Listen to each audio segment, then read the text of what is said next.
parti. Donc, comme vous avez pu le constater, hein, ces temps-ci, je suis confronté à de l'amateurisme, de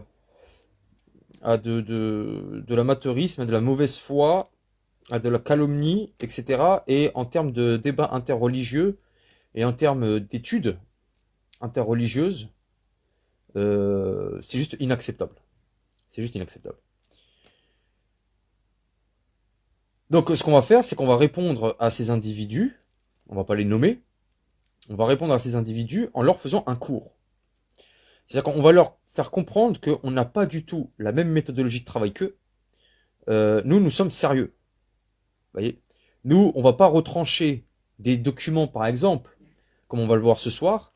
À la différence d'eux, c'est que nous, on ne retranche pas des documents contemporains, des faits, d'accord? Donc en l'occurrence, là, on est au 1er, 2e siècle, d'accord? Donc on ne retranche pas, nous, des documents contemporains pour faire valoir une œuvre du 7e siècle. Alors, tous les gens, les historiens, tous ceux qui rapportent que Jésus était mort, en fait, ils disent, on a vu quelqu'un qui était sur la croix. Mais le verset du Coran te dit oui, il te dit qu'il y a eu une crucifixion. C'est ce qu'on comprend, mais on ne dit pas que c'est Jésus. Choub bihalaum, ça veut dire ils ont cru que c'était le cas. Donc, même tous les historiens, personne n'était là. Même les historiens romains, tout ça, ils disent oui, il y a quelqu'un qui s'est fait pendre. Mais qui nous dit que c'était Jésus? Bibliquement, même si on prend la Bible, qui contient du vrai et puis des choses faites par l'homme, Jésus, alayhi salam, il a la capacité, Allah il lui a donné la capacité de changer d'apparence. Les gens, ils le regardent, ils ne savent pas que c'est lui. Mais qu'est-ce qu'il nous dit qu'il aurait pu facilement les tromper? Ça ne pose aucun problème, ça, le problème de l'histoire. On ne nie pas qu'il n'y a pas eu de crucifixion. On dit que ce n'était pas Jésus. Vous voyez? C'est-à-dire que pour pouvoir justifier les propos du Coran, eux sont obligés de retrancher des documents du 1er siècle. Hein, je veux parler évidemment des talmudicaux musulmans. Hein, parce que maintenant on a ça en ce moment. Hein, depuis quelque temps, on a cette nouvelle mouvance qui s'appelle les talmudicaux musulmans, qui, pour justifier le Coran, veulent ni plus ni moins retrancher les documents, d'accord, contemporains de l'époque du Nouveau Testament. C'est-à-dire que pour nous expliquer ce qui s'est passé au 1er siècle, il faut se référer à une œuvre du 7e. Alors qu'on a les documents d'époque. Ben non. Voilà, non. Ça, nous, désolé, c'est pas notre méthodologie de travail. Nous, on est un petit peu plus sérieux. D'accord? Nous, on est un petit peu plus sérieux. Alors, ce soir, on va aborder un verset, d'accord, qui est Daniel, chapitre 7, verset 14, où il est question du Fils de l'homme, d'accord. Daniel, le prophète Daniel a une vision, et dans cette vision, il voit une figure qu'il décrit comme étant comme un fils de l'homme, et qui vient avec des nuées, enfin, il y a des nuées avec lui, et on va voir précisément que ça a son importance, et là, justement, tout va se jouer, c'est qu'il y a ensuite, dans ce verset-là, 2 lectures possibles. Première lecture, on nous dit que on présenta le Fils de l'homme dans la vision, on présente le Fils de l'homme devant l'ancien des jours, donc devant le Père. Et dans une autre traduction grecque, on nous dit que le Fils de l'homme ne vient pas devant l'ancien des jours, mais il vient comme l'ancien des jours. Et nos adversaires, puisque dans mon livre Talmudisme, mise en lumière d'un mouvement post-chrétien, je dis que le texte qui doit être retenu, traduction grecque, c'est que le Fils de l'homme vient comme l'ancien des jours. On a nos adversaires talmudicaux musulmans qui nous disent que c'est complètement partial de ma part, c'est simplement parce que voilà, vu que je veux démontrer à tout prix la divinité du Christ, donc comme ce texte-là, voilà, il va dans mon sens, je le prends. Bon, c'est ce qui nous laisse entendre. Assalamu alaikum, bienvenue à tous, j'espère véritablement que Kulchi Labas. Dans cette vidéo, on va parler de certains individus assez bizarres qui essayent de diviniser le Messie à l'aide de l'Ancien Testament. Et pour ça, ils vont citer par exemple Daniel au chapitre 7, versets 13 à 14. Et donc ils nous disent, voilà, il y a quelqu'un de semblable à un fils de l'homme, en plus il vient sur les nuées, il s'avance vers l'ancien des jours qui serait Dieu, et puis on va lui donner la domination, la gloire, le règne. Tous les peuples, toutes les nations, les hommes de toutes les langues le serviront. Et donc ça veut dire que les gens vont l'adorer. Voilà avec quoi viennent beaucoup de chrétiens. Et puis il y a aussi d'autres, comment il s'appelle l'autre là, Fidelis Verax, oui. Il nous dit en plus, là il y a marqué il s'avança, mais si on prend certaines traductions du grec, c'est pas il s'avança vers l'ancien des jours, mais il est comme l'ancien des jours. Donc vraiment, on aurait une preuve de la divinité là, de ce fils de l'homme. Il va chercher dans des anciennes traductions et en fait il faudrait plutôt traduire il va s'avancer comme l'ancien des jours ou un truc comme ça. En gros, en fait il sait pas trop, mais voilà, fils de l'homme il sera comme l'ancien des jours et puis ça m'arrange. Bon, comme il sait que c'est très faible, il va essayer de chercher un petit peu d'énergie ailleurs.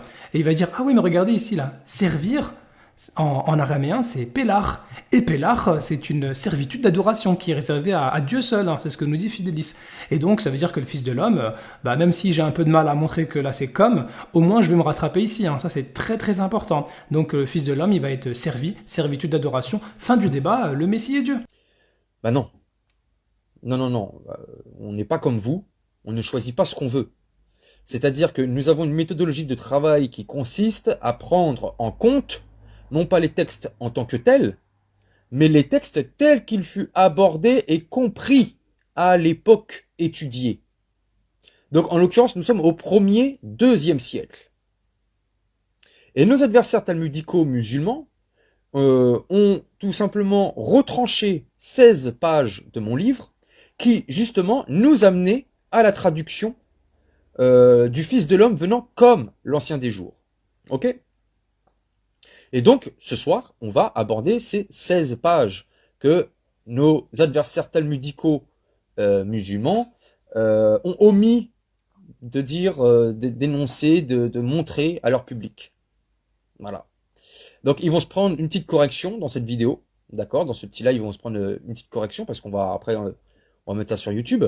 Donc, ils vont se prendre une petite correction, ils vont se prendre un petit cours. Voilà. C'est-à-dire que là, avec ce qu'on va montrer, c'est en gros, eux, ils vont être comme des élèves, et nous, on va leur expliquer comment fonctionnent, d'accord, les études, comment on étudie, d'accord. Il ne suffit pas de prendre un texte en tant que tel, d'accord, de manière brute. Non, un texte, par exemple, quand vous allez étudier le Nouveau Testament avec les citations, c'est, en d'autres termes, on va regarder les citations et la manière dont le Nouveau Testament va les aborder, ces citations. Comment comprendre le mécanisme, le paradigme par lequel les versets en question, donc là ce soir ça va être Daniel 7,14, comment ces versets en question ont été abordés.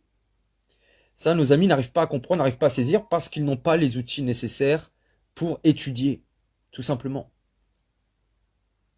Mais bon. Donc on va leur faire un petit cours, on va leur expliquer.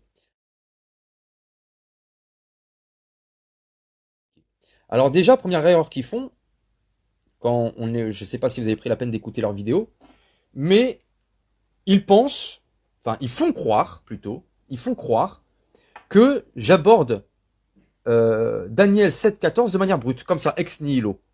Assalamu alaikum, bienvenue à tous, j'espère véritablement que Kulchi Labas. Dans cette vidéo, on va parler de certains individus assez bizarres qui essayent de diviniser le Messie à l'aide de l'Ancien Testament. Et pour ça, ils vont citer par exemple Daniel au chapitre 7, versets 13 à 14. Et donc ils nous disent, voilà, il y a quelqu'un de semblable à un fils de l'homme, en plus il vient sur les nuées, il s'avance vers l'ancien des jours qui serait Dieu, et puis on va lui donner la domination, la gloire, le règne. Tous les peuples, toutes les nations, les hommes de toutes les langues le serviront. Et donc ça veut dire que les gens vont l'adorer. Voilà avec quoi viennent beaucoup de chrétiens. Non, il y a 16 pages avant qui vient introduire Daniel 7,14. Et donc, la première chose que j'aborde, ce n'est pas Daniel 7,14, c'est le psaume 110. Vous savez, ce psaume 110 auquel vous n'avez toujours pas répondu depuis 1 an. J'attends toujours la réponse. Donc là, ce soir, on va en profiter pour remettre une petite couche sur le psaume 110. Et qui est en lien avec Daniel 7,14, que je montre dans mon livre et que vous avez omis de montrer à votre public. Donc on va remettre tout ça ce soir. Donc, la première chose que je fais, c'est j'aborde le psaume 110. Et pourquoi j'aborde le psaume 110? Le Christ pose une question, d'accord, quand vous allez dans les évangiles, le Christ pose une question à ses adversaires. Et il dit, à propos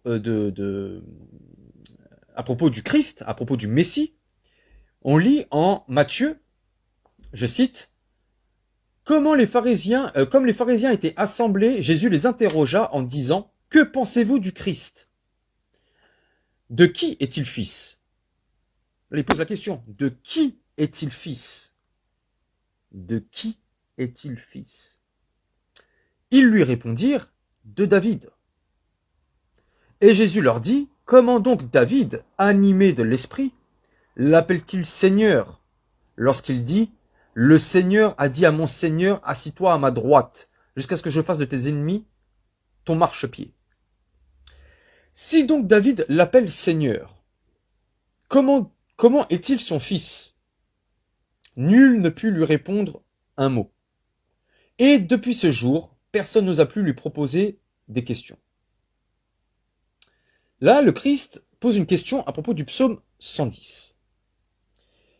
Et comment David, d'accord, dans cette question, c'est comment David, lui qui, selon le psaume 89, verset 27, le premier-né, le plus élevé des rois de la terre, comment peut-il appeler quelqu'un d'autre Seigneur?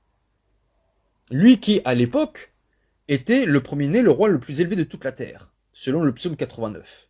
Donc comment, s'il est le roi le plus élevé qu'il y ait jamais eu, comment peut-il appeler quelqu'un Seigneur?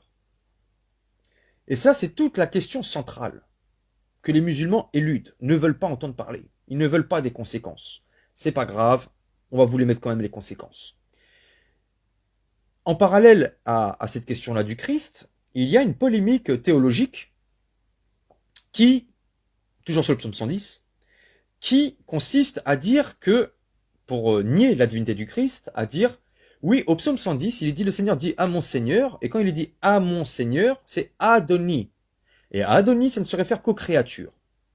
Donc si le Christ se désigne comme étant le deuxième Seigneur mentionné dans le psaume, et que le deuxième Seigneur c'est Adoni, eh bien, ça prouve que le Christ n'est pas Dieu, qu'il n'est qu'un homme, qu'il n'est qu'une créature. Bon. Donc, on a tout ce paysage théologique à l'heure actuelle, d'accord, dans le cadre du débat interreligieux. Ok? Ça, c'est des choses auxquelles n'importe quelle personne qui va être en dialogue avec des unitariens ou avec les musulmans, c'est une chose auquel vous serez constamment confrontés. Constamment. D'accord? Nous, ce soir, on va aborder le psaume 110, non pas dans le cadre de la controverse avec les musulmans, parce qu'ils ne peuvent pas suivre, c'est une réalité comme on va le voir ce soir. C'est-à-dire que là, ce soir, on va aborder une étude qu'ils ne connaissent pas. Ils ne connaissent pas, ils n'étudient pas, ils ne savent pas. La preuve en est, c'est qu'ils ont retranché les 16 pages de mon livre. Ce n'est pas pour rien. S'ils les ont retranchés, c'est parce qu'ils voient bien que tout le développement qui est fait amène à la conclusion que le Christ ne peut être que Dieu. Il ne peut être que Dieu. Donc on va regarder ça ce soir. Donc, nous on va aborder le psaume 110 en dehors du débat théologique avec les musulmans.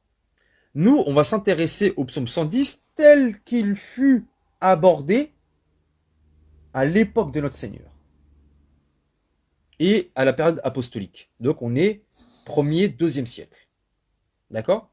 C'est ça qui doit nous intéresser. C'est comment, au 1er siècle, 2e siècle, ces versets-là, donc Daniel 7, 14, psaume 110, etc., tous ces versets-là qui ont été abordés, d'accord, qui sont débattus, comment ils ont été abordés au 1er, 2e siècle. Si on prend en compte justement la manière dont ça a été abordé au 1er, 2e siècle, alors on peut comprendre l'état d'esprit et le sens des propos de notre Seigneur. Donc, on va regarder ça ce soir. Alors, par quel bout on va commencer par rapport au psaume 110? Eh bien, on va commencer par le Talmud. Alors, pourquoi le Talmud? Ça va être très simple.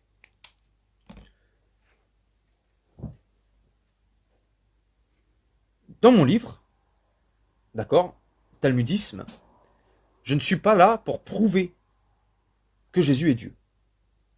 Mon livre n'est pas fait pour ça. Mon livre est fait pour montrer comment le talmudisme a réagi face au Nouveau Testament, face à Jésus, face aux apôtres. D'accord? Il n'est pas là pour démontrer que le Christ est Dieu. D'accord? Donc ça, il faut bien mettre les choses au clair. Ça veut dire que je relève les témoignages, d'accord, montrant comment le rabbinisme a réagi. Mais, et c'est là où nos adversaires n'arrivent pas à saisir, c'est que ces témoignages-là montrent, et c'est là où nous, dans le cadre de la démonstration qu'on fait dans le cadre du dialogue interreligieux, ben c'est qu'on peut en tirer de la substance de ces témoignages-là. C'est-à-dire que là, comme on va le voir ce soir, si les rabbins ont constaté, d'accord, dans leur polémique, qu'une certaine approche du verset, de tel ou tel verset, est une affirmation d'une prétention à la divinité, ça veut dire que si le Christ revendique cette approche du verset condamné par les rabbins, ça veut dire clairement qu'il a prétendu à la divinité. C'est aussi simple que ça, ils ne peuvent rien faire. Parce que les prédicateurs de la Dawa sont en accord avec la conception monothéiste, d'accord, des contre-missionnaires et des rabbins. Donc, ça veut dire que si les rabbins jugent, d'après leur conception du monothéisme, des propos qu'on retrouve dans la bouche de notre Seigneur, et qu'ils considèrent que c'est blasphématoire, que c'est une prétention à la divinité, c'est QFD. Ça prouve que le Christ est Dieu. C'est aussi simple que ça. Ils ne peuvent rien faire contre ça. Bon. Donc c'est ce qu'on va voir. Donc on va aborder le Talmud. Dans le Talmud, il y a une controverse. Il y a une controverse qui s'opère, une controverse théologique, entre Rabbi Akiva, qui a vécu au IIe siècle, et des contemporains qu'on va énoncer juste après. Et voici ce qu'il est dit. C'est au traité... C'est au traité...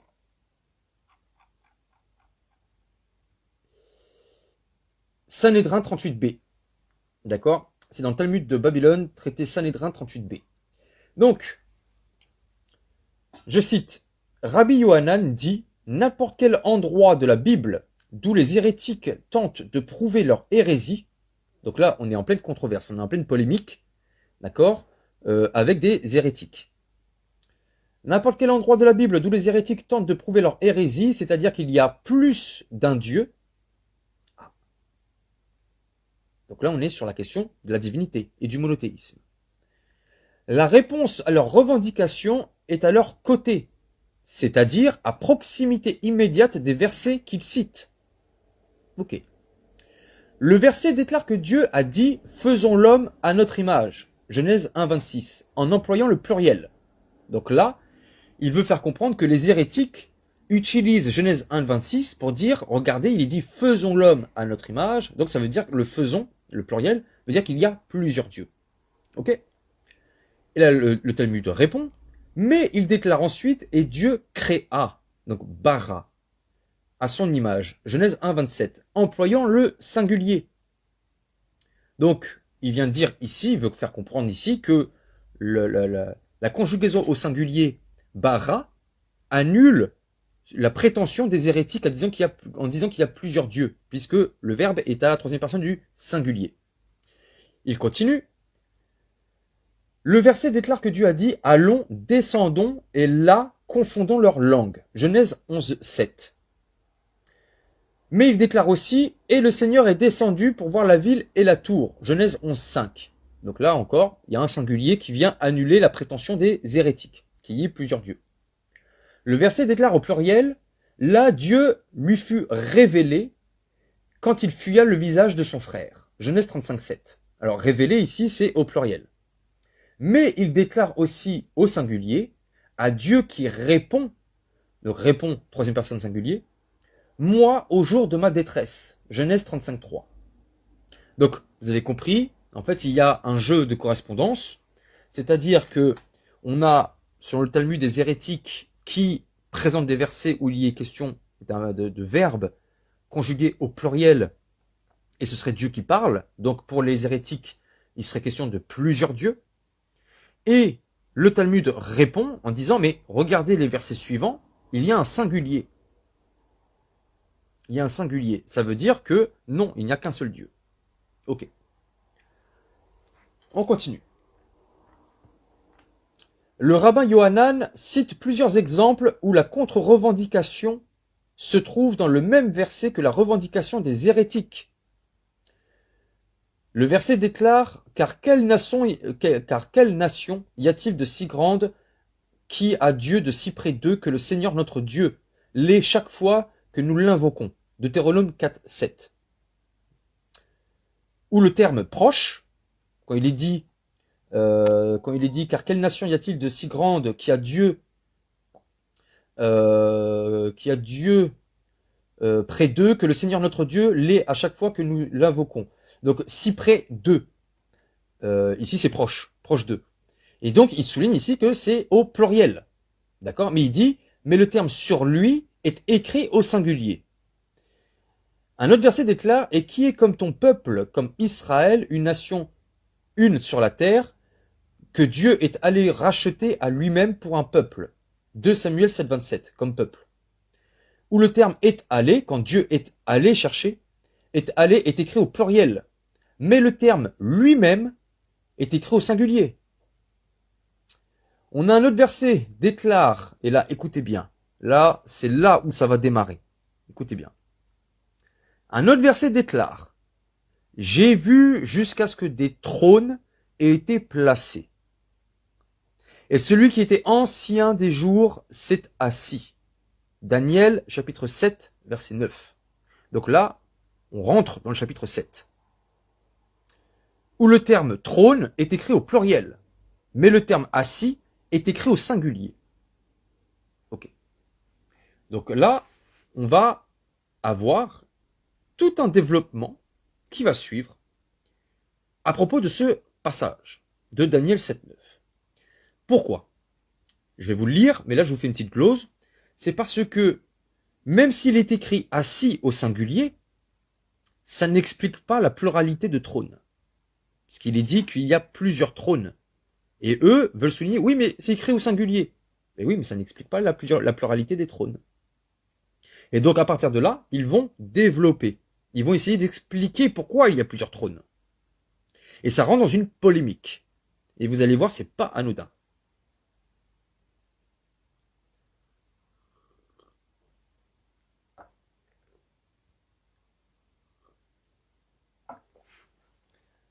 La Guémara demande, pourquoi ai-je besoin de ces instances de mots pluriels? Pourquoi le verset emploie-t-il le pluriel quand il se réfère à Dieu? La Guémara explique, ceci est conforme à la déclaration du rabbin Yohanan. Comme le dit le rabbin Yohanan, le saint béni soit-il n'agit pas à moins qu'il ne consulte l'entourage d'en haut, c'est-à-dire les anges. Comme il l'est dit, la question est par le décret des veilleurs et la sentence par la parole des saints. Daniel 4, 14. La Guémara précise, cela fonctionne bien, écoutez bien, cela fonctionne bien pour presque tous les versets, c'est-à-dire les versets où il est question de pluriel, qu'on a vu au tout début du Talmud, du passage du Talmud. Cela fonctionne bien pour presque tous les versets, car ils décrivent une action prise par Dieu. Mais que dire concernant le verset « J'ai regardé jusqu'à ce que les trônes aient été placés ». Donc là, ils sont en train de dire que, en fait, souligner d'une part le fait que Dieu s'assoit au singulier déjà, ça n'explique pas la pluralité de trônes. Et en plus de ça, ils sont en train de nous dire là que même en expliquant par l'intervention des anges, etc., ça n'explique pas la présence des trônes. Pourquoi? Parce que les anges sont mentionnés par rapport aux actions de Dieu. Mais là, c'est l'existence de trônes. Et l'existence de trônes ne peut pas être justifiée par l'intervention des anges. Donc, il se retrouve encore face à une problématique. Et donc, la Guémara continue. La Guémara répond, un trône est pour lui, et un trône est pour David. Là, écoutez bien. Un trône est pour lui, et un trône pour David, c'est-à-dire le Messie. Comme il est enseigné dans une baraïta, alors une baraïta, c'est une tradition qui date du 2e siècle, qui remonte au 2e siècle, d'accord? Donc c'est une tradition primitive. Comme il est enseigné dans une baraïta, un trône est pour lui et un trône est pour David. C'est la déclaration de Rabbi Akiva. Le rabbin Yossei lui dit, Akiva, jusqu'à quand désacraliserez-vous la présence divine, c'est-à-dire la Shekinah, en assimilant Dieu à une personne? Je répète, la Guémara précise, cela fonctionne bien pour presque tous les versets, car ils décrivent une action prise par Dieu, donc c'est-à-dire justifier l'action de Dieu qui est mentionnée au pluriel, peut être justifiée par le fait que Dieu, avant de prendre une décision, avant d'agir, va consulter la cour céleste. D'accord? Mais que dire concernant le verset? J'ai regardé jusqu'à ce que les trônes aient été placés. Donc là, ça veut dire que les anges ne peuvent pas justifier la présence des trônes au pluriel. La Guémara répond, un trône est pour lui et un trône est pour David, c'est-à-dire le Messie. Comme il est enseigné dans un baraïta, un trône est pour lui et un trône est pour David, c'est la déclaration de Rabbi Akiva. Donc là, on a Rabbi Akiva, 2e siècle, qui dit qu'en Daniel 7, 9, quand il est question de plusieurs trônes, dont un est pour l'ancien des jours, l'autre trône est pour David, c'est-à-dire le Messie. Et là, la polémique commence. Un trône est pour lui et un trône est pour David, c'est la déclaration de Rabbi Akiva. Le rabbin Yossé lui dit, Akiva, jusqu'à quand désacraliserez-vous la présence divine en assimilant Dieu à une personne? Au contraire, l'interprétation correcte est que les deux trônes sont pour Dieu, comme un trône est pour le jugement et un trône est pour la justice. Donc c'est-à-dire que le rabbin Yossé est en train de nous dire qu'en disant que le Messie possède un des trônes de Daniel 7.9, ça signifie qu'il est l'égal de Dieu. Il est l'égal de l'ancien des jours. Et là, ça commence à faire une polémique. Et donc, le rabbin Yossé explique que non. Les trônes, ici, c'est pour les attributs de justice et de jugement. Bon. Ensuite, la Guémara demande, Rabbi Akiva a-t-il accepté cette explication de Rabbi Yossé ou ne l'a-t-il pas accepté de sa part? La Guémara suggère, venez entendre une preuve à la question de ce qui a été enseigné dans une autre baraïta. Comme il est enseigné dans une baraïta, un trône est pour le jugement et un trône est pour la justice. C'est la déclaration de Rabbi Akiva. En d'autres termes, il a accepté l'interprétation de Rabbi Yossé. Le rabbin Éléazar ben Azaria lui dit, Akiva, que faites-vous? C'est-à-dire en train de discuter des questions d'Agada. Approchez-vous des traités Négaïm et Oholot qui examinent les halachot complexes de la pureté rituelle, où vos connaissances sont sans précédent. C'est-à-dire en gros, le rabbin ici, Éléazar ben Azaria, dit à Rabbi Akiva, pourquoi tu vas dans les récits? Occupe-toi de la jurisprudence, c'est ton domaine de compétence, tu es même un des meilleurs dans le domaine de la halakha, de la jurisprudence, ne commence pas à aller dans les récits. Ensuite, il dit, au contraire, l'interprétation correcte est que si les deux trônes sont pour Dieu, l'un est pour trône et l'autre pour marchepied. C'est-à-dire qu'il y a un trône qui a pour vocation d'être un trône, et l'autre trône a pour vocation d'être un marchepied. Il y a un trône sur lequel Dieu peut s'asseoir, et un qui lui sert de marchepied. Bon. c'est à partir de cette polémique qu'on va voir que la divinité du Christ est clairement annoncée dans le Nouveau Testament. D'accord? C'est à partir de ce passage talmudique. Ok? Première chose qu'il faut relever, c'est la déclaration de Rabbi Akiva.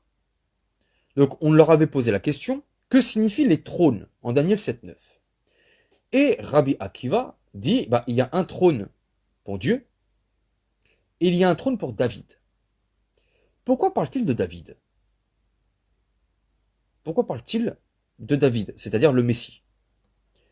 Eh bien, en fait, les études ont montré que, en fait, Rabbi Akiva, ici, va jouer sur la présence du verbe hébreu yashab, s'asseoir. Puisqu'en Daniel 7.9, il y a le verbe yetib, qui est l'équivalent araméen, d'accord, du verbe hébreu yashab. Et le verbe yashab est utilisé au psaume 110, verset 1. Quand il dit « assis-toi à ma droite », d'accord, c'est Sheb. Quand il dit « assis-toi », c'est Sheb. Je vais vous citer Daniel Boyarin. Il dit, à propos de la déclaration de Rabbi Akiva, « Il est presque impossible de ne pas entendre des échos du psaume 110.1 ici, ou de l'histoire d'Aher qui voit Métatron assis à la droite de Dieu et écrivant les mérites d'Israël. » On a Michael Riedlnick et Edwin Bloom qui vont aller dans le même sens à propos de ce passage talmudique et qui disent « Rabbi Akiva a fait le lien entre Daniel 7 et le psaume 110.1 en expliquant le pluriel trône utilisé dans Daniel 7.9. On a Ronald Hein qui, lui, va commenter le passage en disant « Rabbi Akiva a été impliqué dans un débat au début du IIe siècle avec d'autres rabbins concernant le Messie assis dans le ciel, ce que le psaume 110.1 impliquerait s'il se réfère au Messie. Rabbi Akiva cita la référence pour l'utilisation du terme pluriel trône dans les cieux, mentionné dans Daniel 7.9, et a dit que cela se réfère à un trône pour Dieu et un pour le Messie. Donc, en fait, dans le milieu universitaire qui ont étudié ce passage-là, Rabbi Akiva est en train de joindre Daniel 7.9 et le psaume 110.1 en attribuant un des trônes mentionnés au psaume 110, à Daniel 7.9 au Messie mentionné au psaume 110.1 à qui on dit « Assis-toi à ma droite ». Ok? Alors, Akiva, il s'inscrit dans une tradition qui attribue le psaume au Messie. D'accord? Par exemple, dans le Midrash sur les psaumes, on peut lire, par exemple, par Hanina ben Aïma, ou Aïra, qui est mort vers 250. Rabbi Yodan a dit au nom de Rabbi Amma, dans le temps à venir, lorsque le Saint béni soit-il assiera le Seigneur Messie à sa droite, comme il est dit, le Seigneur dit à mon Seigneur, assis-toi à ma droite, etc. D'accord? Donc, Akiva s'inscrit dans une tradition, d'accord, attribuant le psaume 110.1 au Messie. Ok? On a d'autres traditions qui vont dire que ça concerne Abraham. Bon. Mais nous, dans le contexte du 1er siècle, c'est le Messie. Ok? 1er, 2e siècle. Qu'est-ce qui est ici significatif? Donc, on a Rabbi Akiva qui va joindre psaume 110.1 et Daniel 7.9 pour justifier la présence de plusieurs trônes. C'est-à-dire qu'il y a un trône pour Dieu, l'ancien des jours, chez Daniel, et l'autre trône, c'est pour le Messie, en joignant le psaume 110.1 où il est dit « Assis-toi à ma droite ». Ok? Donc Rabbi Akiva fait cet assemblage-là. Quelle est la réaction? C'est ça qui doit nous intéresser, c'est quelle est la réaction face à cet assemblage. Ok? Eh bien, on nous parle de désacraliser la présence divine. Je cite, toujours ce passage du Talmud, le rabbin Yossei lui dit, Akiva, Jusqu'à quand désacraliserez-vous la présence divine en assimilant Dieu à une personne? Pourquoi vous mettez Dieu au même niveau que le Messie? Ou, contraire, pourquoi vous mettez le Messie au même niveau que Dieu? Au contraire, l'interprétation correcte est que les deux trônes sont pour Dieu. Comme un trône est pour le jugement et un trône est pour la justice. Donc, on a une polémique face à l'interprétation de Rabbi Akiva, qui, lui, va joindre le psaume 110.1 à Daniel 7.9. D'accord? Ça, faut vraiment le saisir. Parce que nos adversaires ne l'ont pas saisi. Ils ne le savent pas, ils ne connaissent pas, ils ne savent pas. Nous, par contre, on le sait. Vous voyez, c'est ça qui fait qu'on a une longueur d'avance sur eux. Nous, on le sait. D'accord? Pourquoi on veut réagir? Pourquoi Rabbi Yossé est intervenu, etc. C'est des questions qu'il faut se poser. Je vais citer Joseph Paul Bonsirven, qui dit justement à propos de ce passage du Talmud, il dit, nous sentons, écoutez bien, nous sentons qu'ils tentèrent définitivement d'éliminer toute exégèse qui élèverait le Messie au niveau de Dieu. Quand il commente ce passage du Talmud. D'accord? Nous sentons qu'ils tentèrent définitivement d'éliminer toute exégèse qui élèverait le Messie au niveau de Dieu.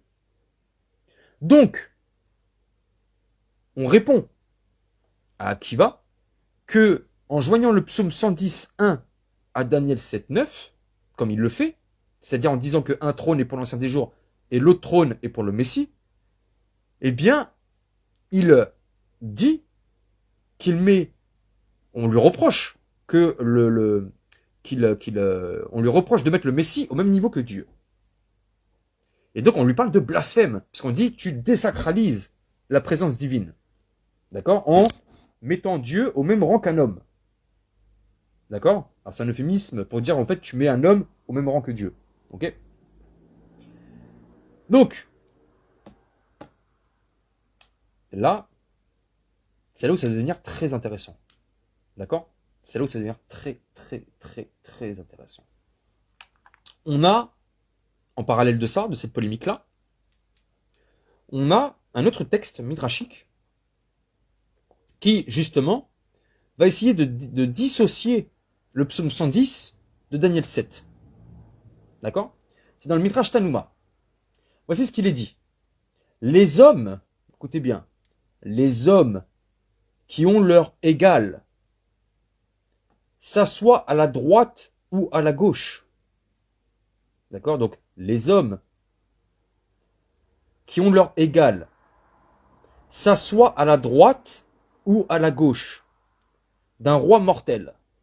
Mais le saint, béni soit-il, est assis sur son trône, alors que tous les autres se tiennent devant lui.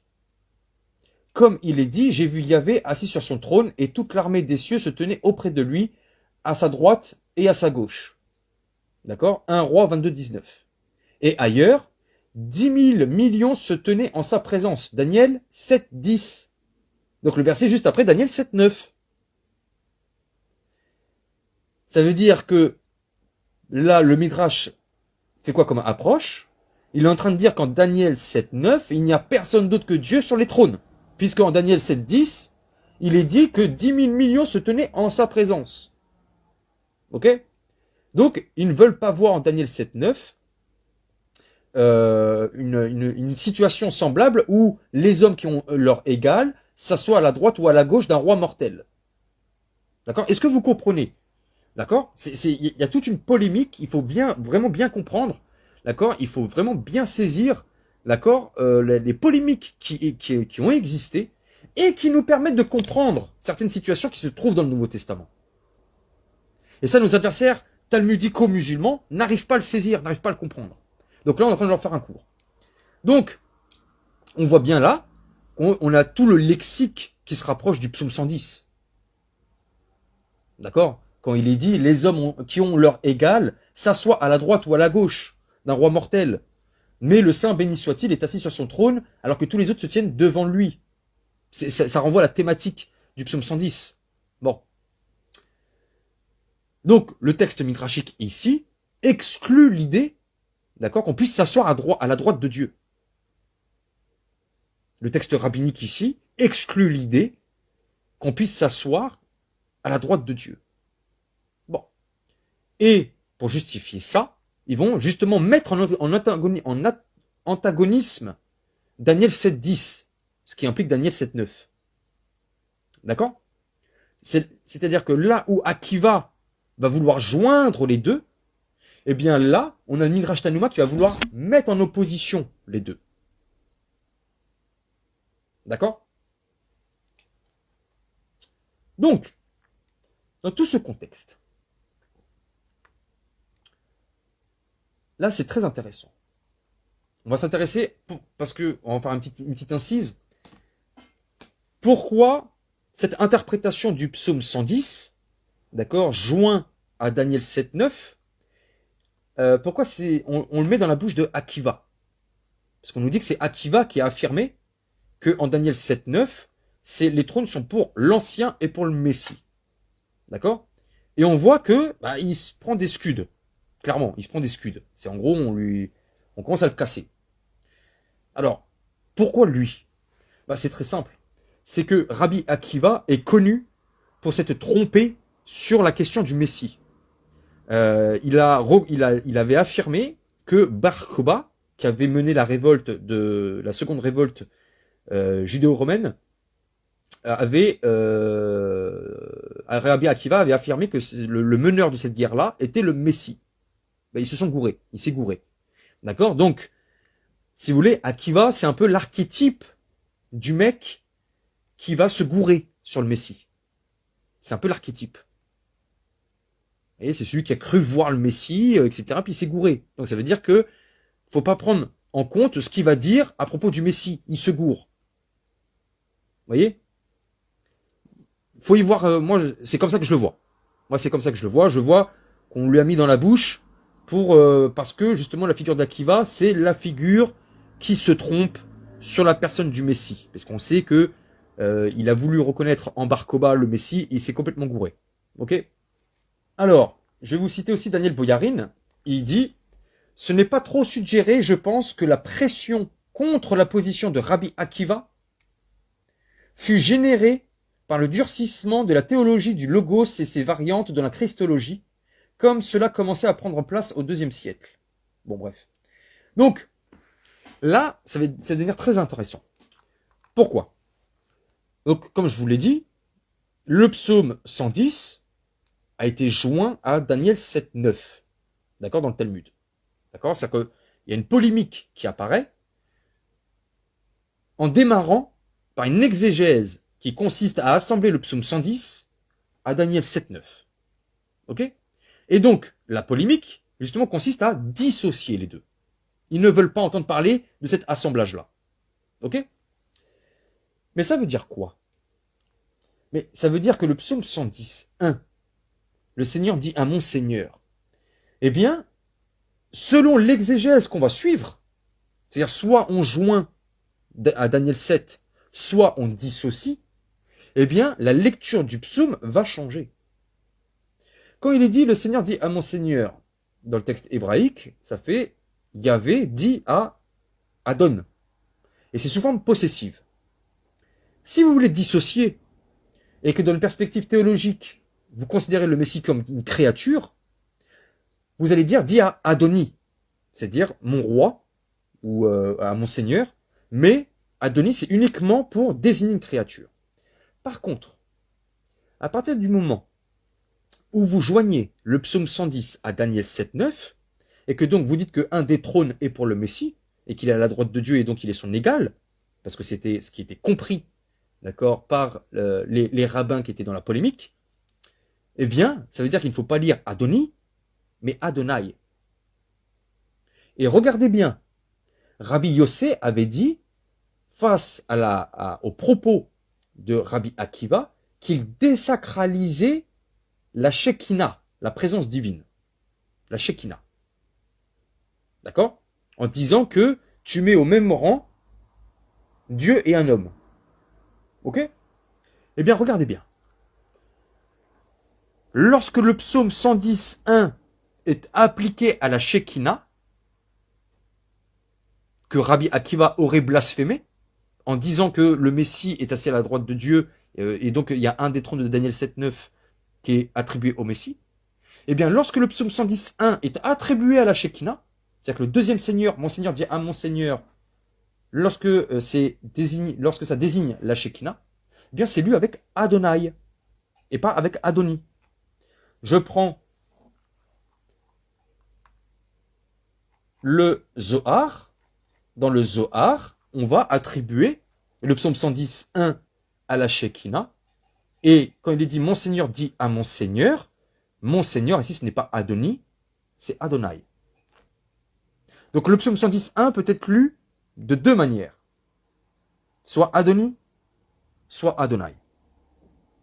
Ok? Et c'est là toute la polémique. Et c'est là tout l'enjeu. C'est là tout l'enjeu. Alors, on va me dire, Clément, il est où le rapport avec nous les chrétiens? C'est une polémique interne aux rabbins. Qu'est-ce qu'on en a à voir là-dedans, nous? Bon. Alors, comme je l'explique dans mon livre, d'accord, Talmudisme, eh bien, cet assemblage de Daniel 7.9 avec le psaume 110.1, on va le retrouver dans le Nouveau Testament. Et c'est ça, nos adversaires talmudicaux musulmans se sont bien passés de le préciser à leur auditoire.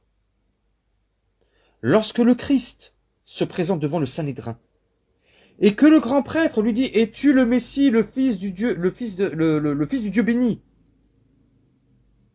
ou le fils béni du Dieu vivant. Qu'est-ce que dit le Christ? Tu l'as dit. Et désormais, vous verrez le Fils de l'homme. Ah, ça nous renvoie à Daniel 7, 13 et 14. Assis à la droite de la puissance. Ça nous renvoie à Psaume 110.1. Et ça, tout le monde le reconnaît. Tout le monde. Même les témoins de Jéhovah le reconnaissent, pour vous dire. Vous verrez le Fils de l'homme, assis à la droite de la puissance, venir sur les nuées. Ça veut dire que ici, qu'est-ce que fait le Christ? Il assemble le psaume 110.1, Daniel 7.13 en s'identifiant au Fils de l'homme, par la thématique de s'asseoir commune à Daniel, puisqu'il mentionne Daniel, et le psaume 110, ça nous renvoie automatiquement à Daniel 7, à Daniel 7.9, et venir sur les nuées. Donc le Christ fait précisément l'assemblage que le Talmud avait condamné.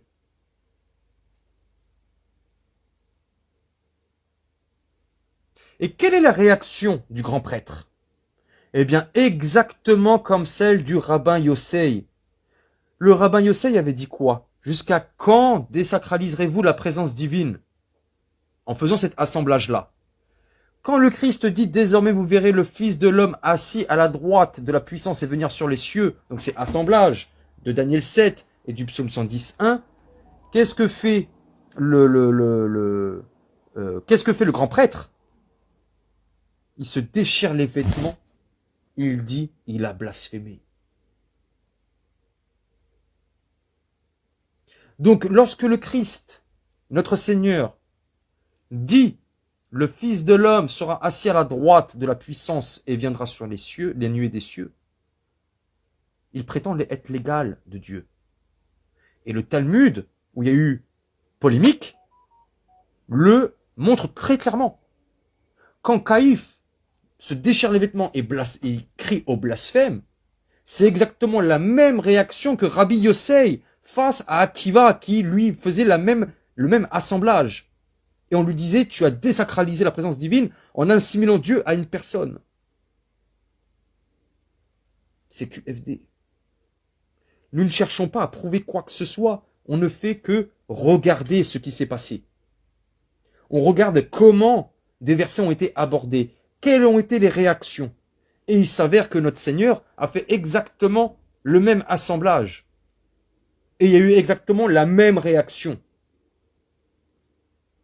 Et on ne peut pas nous dire, non mais ils n'ont pas compris. Ils n'ont pas compris, les rabbins n'ont pas compris ils n'ont pas compris que les paroles du Seigneur. Si, si. Et c'est là où vous serez coincés. C'est parce que vous revendiquez de leur monothéisme. Les rabbins ont jugé les paroles de Rabbi Akiva et les paroles de notre Seigneur, donc Caïphe et puis le grand Sanhédrin, ont jugé les paroles respectives de Akiva et de notre Seigneur selon, au regard de leur conception du monothéisme.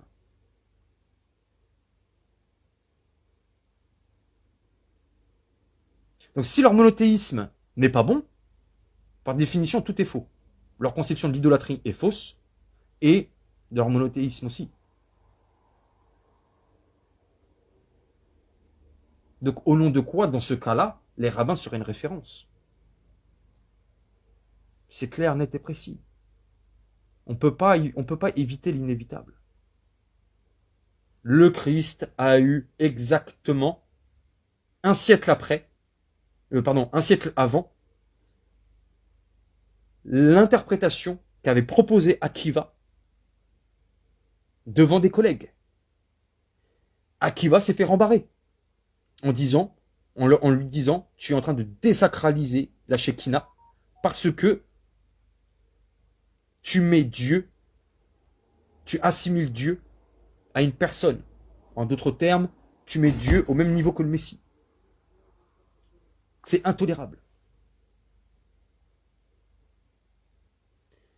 Quand le Christ fait exactement cette même approche, le grand prêtre a exactement la même réaction que les interlocuteurs de Rabbi Akiva. Il se déchire les vêtements, il a blasphémé. Ça, ce que je suis en train de vous expliquer là, ce sont les fameuses 16 pages qu'on a retranchées de mon livre. Parce qu'on est en face d'incompétents qui ne comprennent pas comment fonctionne une méthodologie de travail quand on fait de l'interreligieux. Ils ne comprennent pas. Ils ne savent pas. Vous voyez ?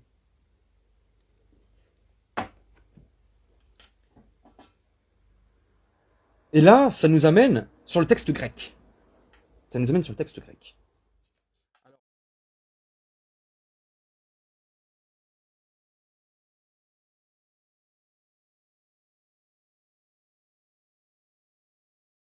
Donc, maintenant, on arrive sur le texte grec de Daniel 7,14. On a un ignare qui a dit que j'avais été chercher au fin fond de je sais pas où une ancienne traduction grecque, d'accord, pour essayer de prouver que Jésus est Dieu. Assalamu alaikum, bienvenue à tous, j'espère véritablement que Kulchi Labas. Dans cette vidéo, on va parler de certains individus assez bizarres qui essayent de diviniser le Messie à l'aide de l'Ancien Testament. Et pour ça, ils vont citer par exemple Daniel au chapitre 7, versets 13 à 14. Et donc ils nous disent, voilà, il y a quelqu'un de semblable à un fils de l'homme, en plus il vient sur les nuées, il s'avance vers l'ancien des jours qui serait Dieu, et puis on va lui donner la domination, la gloire, le règne, tous les peuples, toutes les nations, les hommes de toutes les langues le serviront. Et donc ça veut dire que les gens vont l'adorer. Voilà avec quoi viennent beaucoup de chrétiens. Et puis il y a aussi d'autres, comment il s'appelle l'autre là, Fidelis Verax, oui.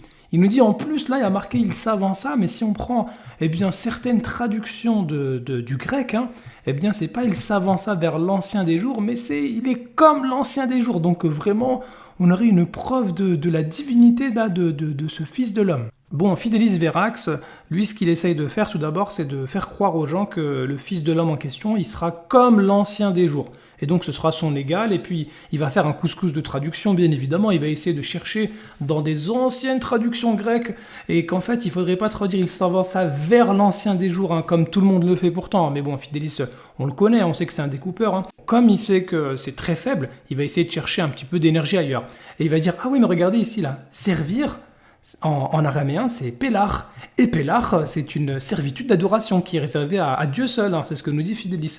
Et donc, ça veut dire que le Fils de l'homme, même si j'ai un peu de mal à montrer que là c'est comme, au moins je vais me rattraper ici. Ça, c'est très très important. Donc, le Fils de l'homme, il va être servi, servitude d'adoration. Fin du débat, le Messie est Dieu. Bon, non. Là, ce que je viens de vous faire là, ce que je viens de tout vous expliquer, c'est le contexte dans lequel je vais mentionner cette traduction. Et cette traduction, c'est pas n'importe quoi, cette traduction. Pourquoi je dis que c'est pas du n'importe quoi? Je vais vous citer Crispin Fletcher Louis, qui nous dit, je cite, « Dans les premiers siècles chrétiens, il y avait 2 traductions grecques du Daniel araméen. » Donc il y avait 2 traductions, il n'y en avait pas 36 000, il y en avait 2, d'accord, du Daniel araméen. L'ancien grec, donc celui que je mentionne, l'ancien grec appelé Old Greek en anglais, et Théodotion. Donc c'est simple. À l'époque du Christ et après, enfin c'est surtout après, à l'époque du Christ, il y avait l'ancien grec et il y avait un processus de relecture, d'accord, qui était en route. Et ensuite, à l'époque apostolique et post-apostolique, il y a eu Théodotion. Ok? Donc, il n'y a pas 36 000 traductions grecques. C'est pas, il y en a 36 000, puis j'en étais à en chercher une au fond du tiroir. Il va faire un couscous de traduction, bien évidemment. Il va essayer de chercher dans des anciennes traductions grecques. Il y en avait 2. Ancien grec, Théodotion. 1, 2. On peut pas faire plus court. Bon. Donc, on a 2 traductions grecques. Ok? La traduction dite ancien grec remonte, en termes de datation, remonte entre le 2e et le 1er siècle avant notre ère. Théodotion a fait sa traduction au 2e siècle, milieu 2e siècle de notre ère. Ok?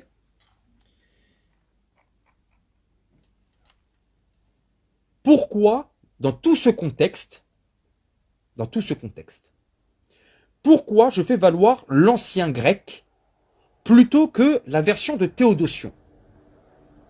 Pourquoi? C'est pas parce que ça me fait plaisir, c'est parce que c'est lié au contexte. Quand vous allez dans l'évangile de Matthieu, l'évangile de Matthieu a été l'évangile qui a été rédigé pour prêcher aux Juifs. Je suis dans quel contexte? Le titre du livre explique tout. Talmudisme. Donc je suis en train de parler d'un mouvement qui se revendique de l'identité juive. D'accord? Donc l'évangile premier auquel je dois me référer, c'est l'évangile de Matthieu, qui lui prêchait pour les Juifs. Il avait rédigé son évangile pour les Juifs. Or, quand on prend le passage de Matthieu 26, lorsque le Christ fait l'assemblage du psaume 110.1 et de Daniel 7.14, en parlant du Fils de l'homme venant sur les Daniel 7.14 quoi, en parlant où ça parle du Fils de l'homme, il y a une certaine lecture. Quand vous prenez le texte de Théodotion, d'accord, de Daniel, il est dit que le Fils de l'homme vient avec les nuées. Ça, cette lecture-là va être lue par Marc, l'évangile de Marc. Mais Marc ne prêche pas aux Juifs. Donc Marc, lui, ne va pas se focaliser sur ce type de détails, puisque aux yeux des païens qui vont se convertir, avec ou sur, c'est la même chose. Les païens n'ont pas ce type de détails-là. Par contre, les Juifs, eux, ils vont être tatillons sur les détails. D'accord, on l'a vu avec la polémique, avec le psaume 110.1 et Daniel 7.9. Attention, attention, c'est pas le Messie, c'est attribut de jugement et de justice. Attention, attention, le trône ici, c'est un trône et l'autre, c'est le marchepied, etc., etc. Attention, ici, il y a un pluriel, mais là, il y a un singulier, etc. Bref, ils sont tatillons. Les païens, eux, ne sont pas tatillons. Ils ne s'accommodent pas avec ce genre de détails. D'accord? Pour eux, les détails, eux, non. Eux, ils veulent voir, surtout, c'est avant tout l'état d'esprit du texte. Le sens du texte. Ils vont pas s'appuyer sur, ils vont pas regarder la lettre. Les Juifs, eux, regardent la lettre. Et Matthieu, lui, prend en compte ça, puisqu'il prêche aux Juifs. Donc, il faut pas qu'il fasse n'importe quoi. Quand il va citer un verset, il faut pas qu'il fasse n'importe quoi, lui. Et en Matthieu 26, comment le Christ aborde le verset de Daniel 7.14? Donc, quand on prend la version de Théodotion, il est dit que le Fils de l'homme vient avec méta, le mot, la préposition avec, en grec c'est méta. Donc, il vient avec les nuées. Mais en Matthieu 26, c'est pas méta. Il n'est pas dit que le Christ ne dit pas qu'il vient avec les nuées. En Matthieu 26, il est dit que le Christ vient sur les nuées. Et ça, c'est la lecture de l'ancien grec, de la traduction dite de l'ancien grec. Quand vous allez en Daniel 7,14, d'accord, dans l'ancien grec, il est dit que le Fils de l'homme vient sur les nuées. Épi. Le grec épi, et pas méta. Et ça, tous les exégètes reconnaissent que Matthieu cite d'après l'ancien grec. Donc c'est pas moi qui ai été chercher une traduction de je sais pas où, comme le talmudico musulman le laisse entendre. Il va faire un couscous de traduction, bien évidemment. Il va essayer de chercher dans des anciennes traductions grecques. Non, c'est Matthieu qui cite d'après l'ancien grec. En disant que le Fils de l'homme vient sur les nuées. Mais ça veut dire quoi?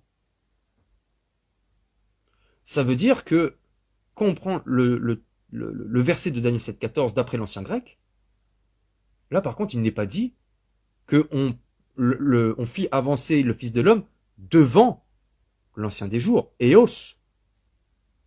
Mais que le Fils de l'homme vient comme l'ancien des jours, Os. Là, ça change tout. Et on comprend mieux pourquoi le grand prêtre s'est déchiré le vêtement.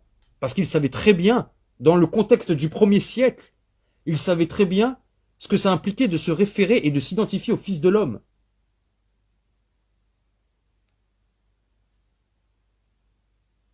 Et quand vous prenez l'évangile de Jean,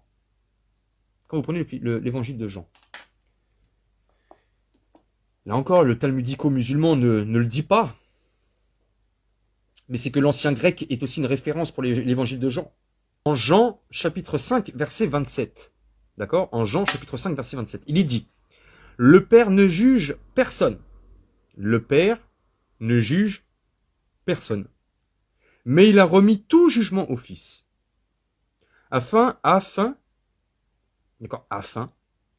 que tous honorent le Fils comme ils honorent le Père. » Écoutez bien le sens du verset. Écoutez bien ce que ça signifie. Écoutez bien. Le Père ne juge personne. Mais il a remis tout jugement au Fils.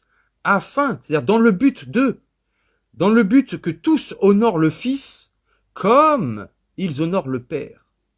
Celui qui n'honore pas le Fils, donc de la même manière qu'on honore le Père, n'honore pas le Père qui l'a envoyé. Là, écoutez bien. Et il lui a donné le pouvoir de juger. Il lui a donné le pouvoir de juger parce qu'il est le Fils de l'homme. Alors là, concernant le Fils de l'homme dans ce passage-là, Saint Jean ici se réfère à Daniel 7,14. Il se réfère à Daniel 7,14. Et les termes employés par Jean nous renvoient au texte grec non pas de Théodotion, mais de l'ancien grec. Donc, ce n'est pas moi qui ai été chercher je ne sais quoi, ou je ne sais où, une vieille traduction grecque, ou je ne sais pas quoi. Les gens à qui on a affaire ne savent pas de quoi ils parlent. Ils ne savent pas, ils n'étudient pas. Ils ne savent pas de quoi on parle. Ils ont un train de retard. Ils ont un train de retard. Théodotion, lui, il aura complètement une autre lecture. Donc, dans tout ce contexte-là, il est évident que c'est l'ancien texte, l'ancien grec, qu'on appelle l'ancien grec, Old Greek, c'est l'ancien texte grec qui a prédominance par rapport à la question de Daniel.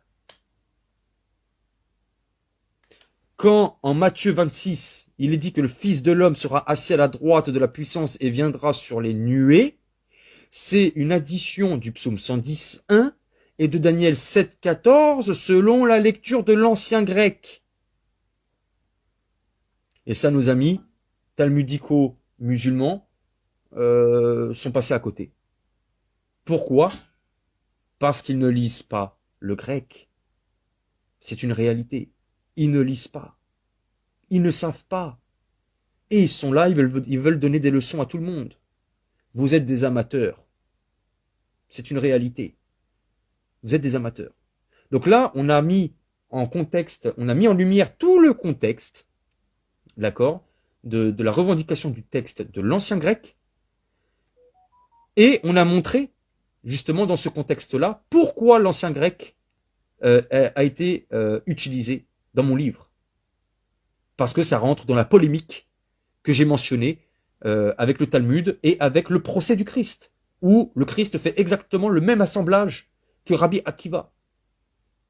Et c'est d'après le texte de l'ancien grec. Les gars, vous êtes complètement à côté de la plaque.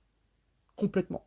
Quand on retranche 16 pages, 16 pages, pour faire croire qu'on est, qu'on va chercher tout et n'importe quoi pour faire croire que Jésus est Dieu, vous voulez duper qui? Vous voulez duper qui? C'est pas sérieux. C'est pas sérieux. Enfin bref. Donc, bah écoutez, j'espère que ce live vous a été bénéfique. Allez, pax et gratia.